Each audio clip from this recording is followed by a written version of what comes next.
16 বছর পর আজ আমি একটা বাড়ির সামনে দাঁড়িয়ে আছি। হ্যাঁ, বাড়িটা আমার নিজের বাবার বাড়ি। আপনারা ভাবছেন তো নিজের বাবার বাড়িতে কেউ 16 বছর বাদে বাড়ির সামনে দাঁড়িয়ে আছে, কিন্তু কেন? তাহলে আসেন ঘটনাটা একটু বলি, পুরোটা গল্পের মাঝে জেনে নিতে পারবেন। আমি আদিব আল ইহসান, আমরা দুই ভাই ও এক বোন। আমি মেজো, ভাইয়া বড় আর ছোট বোন আরিশফা। বাবা এই শহরের নামকরা বিজনেসম্যান আফজাল আল ইমরান। মা একটা সরকারি কলেজের প্রিন্সিপাল। মায়ের পেশাটা শখের বশে পালন করা। ভাইয়া আশরাফ আল ইহসান আমার 3 বছরের বড়, আর বোনটি আমার 4 বছরের ছোট। ভাইয়া ছোট থেকেই আমাকে খুব একটা সহ্য করতে পারে না। যেহেতু বাবা মা দুজনেই ব্যস্ত মানুষ, তাই আমরা তাদের সংস্পর্শ খুব কমই পেতাম। বাসায় সার্ভেন্টরা আমাদের দেখাশোনা করত। এর মধ্যে আমাদের খেলাধুলা বেড়ে ওঠা হতে থাকে, আর ভাইয়া নানাভাবে আমায় অবহেলা করে, যেগুলো আমার ছোট্ট মনে অনেক খারাপ লাগতো। কিন্তু কিছু বলতাম না, সব চুপচাপ সহ্য করতাম। আমার এই চুপ করে সহ্য করাটা ভাইয়া আমার দুর্বলতা ভেবে নেয়, আর বাবা মায়ের কাছ থেকে আমায় নানাভাবে বকা খাওয়াতে শুরু করে। একদিন খেলার মাঝে ছোট বোন আরু ভাইয়ার কারণে ব্যথা পায়, কিন্তু ভাইয়া বাবা মা আসার পর দোষটা আমার ঘাড়ে চাপায়। যেহেতু আরুর আঘাতটা বেশি ছিল, তাই বাবা মা আমার উপর অনেক রেগে যায়। আমার কোনো কথাই না শুনে বাবা আমাকে অনেক মারে, আর মা উনি সামনে থেকে সবটা দৃশ্য দেখতে থাকে। মারা শেষ হলে উনারা আবার আরুকে নিয়ে ব্যস্ত হয়ে যায়, আর ভাইয়া সে আমার দিকে তাকিয়ে মুচকি হেসে চলে যায়। সেদিন আমার খুব রাগ হয়, রাগ করে বাসা থেকে বেরিয়ে যাই। আর আজকে আবার 16 বছর পর বাড়ির সদর দরজার সামনে দাঁড়িয়ে আছি, তবে বাড়ির ছেলে হিসেবে নয়। 2 মাসের জন্য এই বাড়ির একটা ঘর ভাড়া নিয়েছি। যদিও ভাড়া দিতে চাইনি, অনেক রিকোয়েস্ট করে ভাড়া নিয়েছি, কারণ আমার ছোট বোনটার বিয়ে ঠিক হয়েছে, আর আমি থাকবো না তা কি করে হয়। তবে এইখানে ভাড়া নেওয়ার জন্য আরেকটা কারণও রয়েছে, সেটাই রহস্য।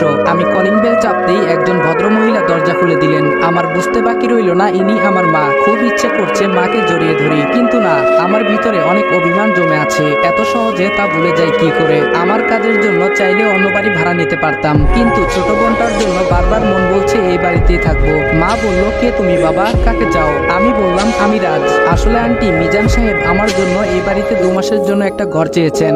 মা বলল, ও আচ্ছা, ভেতরে এসো। ভেতর থেকে একটা মেয়ে বলল, খালামণি এই ছেলেটাকে।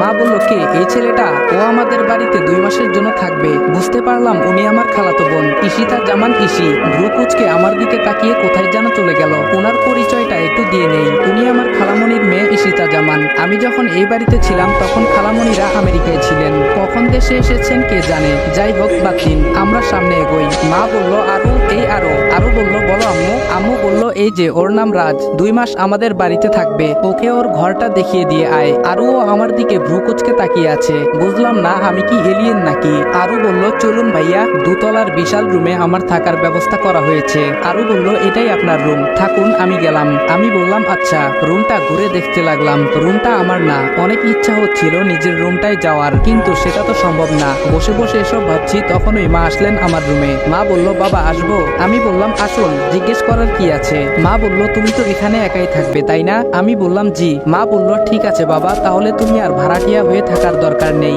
আমাদের সাথে থাকবে, কেমন? আমি বললাম, না। মা বলল, কেন বাবা? আমি বললাম, না, আমি খেতে পারবো না, আপনার কাছে কয়েকটা কথা বলতে চাই। মা বলল, হ্যাঁ বলো। আমি বললাম, আমার এই রুমে যেন কেউ প্রবেশ না করে, এই বিষয়টা আপনি সবাইকে জানিয়ে দিবেন, আর আমি শুধু এই বাড়িতে থাকবই। আমার খাওয়া নিয়ে আপনাদের চিন্তা করতে হবে না, আমি বাইরে থেকে খেয়ে আসবো। মা বলল, কিন্তু কেন বাবা? আমি বললাম, এত কিছু বলতে পারবো না, আপনি আমার কথাটা সবাইকে বলে দিবেন। মা বলল, আচ্ছা বাবা। উনি কথাটা মন খারাপ করে বললেন। আমারও ভেতরটা ছিঁড়ে যাচ্ছিল কথাটা বলতে, কিন্তু বাধ্য হয়েই বলছি। এত সহজে আমার পরিচয় দেওয়া যাবে না, আর মিশন শেষ হওয়ার আগে তো কোনোভাবেই কাউকে ঘরে প্রবেশ করতে দেওয়া যাবে না। যেহেতু এই বাড়ির খাবার খাবো না বলে দিয়েছি, তাই ফ্রেশ হয়ে বেরিয়ে গেলাম, কারণ প্রচুর খিদে পেয়েছে। পাশেই একটা ভালো রেস্টুরেন্টে গিয়ে দুপুরের খাবার খেয়ে বেরিয়ে পড়লাম। বাইরে এসে দেখি বাইক নেই।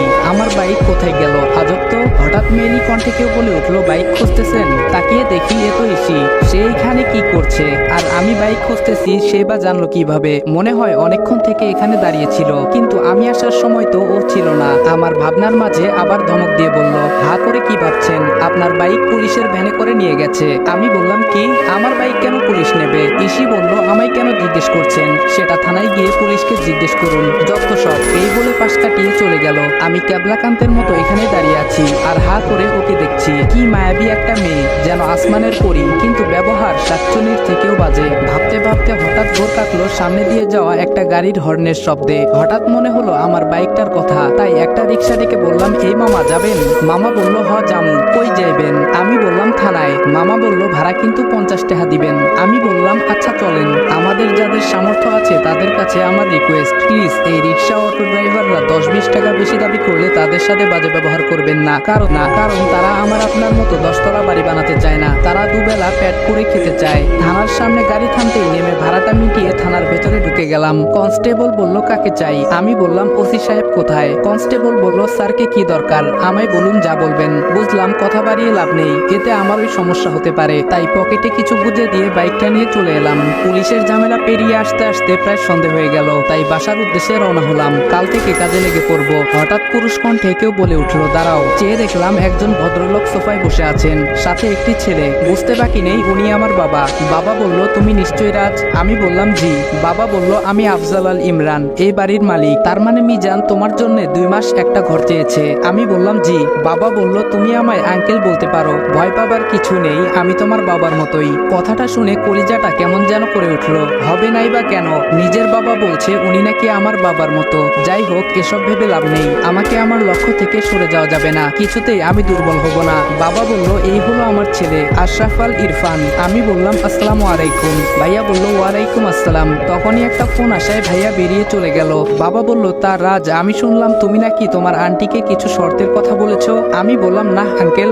বাবা বলল মানে? আমি বললাম আসলে আঙ্কেল ওইগুলো আমার শর্ত নয়, অনুরোধ। বাবা বলল কিন্তু কেন? আমি বললাম এখন আমি কিছু বলতে পারবো না, যদি আপনাদের কোনো সমস্যা হয় তাহলে বলে দিতে পারেন। বাবা বলল ওকে শান্ত হও, মিজান আমার কাছে রিকোয়েস্ট করেছে, তা তো আমি ফেলতে পারি না, তাই তুমি এখানে নিজের বাড়ির মতো থাকতে পারো। আমি বললাম ধন্যবাদ, এই বলেই চলে এলাম, কারণ তাদের সামনে দাঁড়িয়ে আমার মিথ্যা বলতে ভালো লাগছে না মোটেও। নিজের ল্যাপটপটা অন করে কিছু মেল দেখতে লাগলাম। এর মধ্যে কে যেন বাইরে থেকে দরজায় নক করছে, শুনে ঘাবড়ে গেলাম, কারণ কার্ডটা আর কিছু সরঞ্জাম এখনো রুমে এলোমেলো হয়ে আছে। তাড়াতাড়ি এইগুলো গুছিয়ে জিজ্ঞেস করলাম বাহিরে কে? আরো বলল ভাইয়া আমি। বুঝতে পারলাম আমার কলিজার বোন, কিন্তু এত কাছে থেকেও তাকে আদর করতে পারছি না, জড়িয়ে ধরে কান্না করতে ইচ্ছে হচ্ছে, তাও পারছি না। আরু বলল ভাইয়া, ওর ডাকে ঘোর কাটলো। আমি দরজা খুলে দেখি আরু কোমরে হাত দিয়ে দাঁড়িয়ে আছে। আরু বলল কি করেন রুমের ভেতরে, কখন থেকে ডাকছি? আমি বললাম তুমি নিশ্চয় জানো আগামী 2 মাস এই রুমটা আমার, আর এইখানে কারো প্রবেশ নিষেধ। আরু বলল জানি বলেই এসেছি, এই রুমে আমার কিছু জিনিসপত্র আছে, ওগুলো নেব। আমি বললাম ওকে নিয়ে যাও। আরু ওর নিজের জিনিসপত্রগুলো নিয়ে চলে গেল। আমি কিছুক্ষণ বোনটাকে দেখলাম মন ভরে। তারপর রাতে খাবারের জন্য রেস্টুরেন্টে চলে গেলাম, যদিও mister and Mrs Al request করেছেন তাদের সাথে খাওয়ার জন্য, কিন্তু আমি খাইনি, একটা ইগো কাজ করছে। পরের দিন সকালে আমি কিছু কাগজপত্র গুছিয়ে নিয়ে রওনা দিলাম ইন্টারভিউ দিতে। একটা কোম্পানির পোস্টে টিকে যাই। আমার মতো ছেলেকে দেখলে কোন কোম্পানি চাকরি দেবে না? যেমন দেখতে তেমন সব কাগজপত্র, একদম খাপে খাপ, এ যেন পূর্ব পরিকল্পনা। হ্যাঁ তাই তো, তবে এটা শুধু আপনারা জানেন, অন্য কাউকে বলবেন না। কিন্তু আমি এই অফিসে কাজ করতে লাগলাম এবং খুব অল্প দিনেই বসের খুব প্রিয় হয়ে উঠলাম। কিন্তু এই অফিসের আসল বসটাকে তা আজও জানতে পারিনি, কারণ আমি যাকে বস বলছি উনি আসলে ম্যানেজার। বস নাকি অফিসে আসেন না, আড়ালে থেকে কাজ করান। কিন্তু আমার তো বসকেই দরকার, আমার টার্গেট তো উনি। দেখতে দেখতে 1 মাস পেরিয়ে গেল।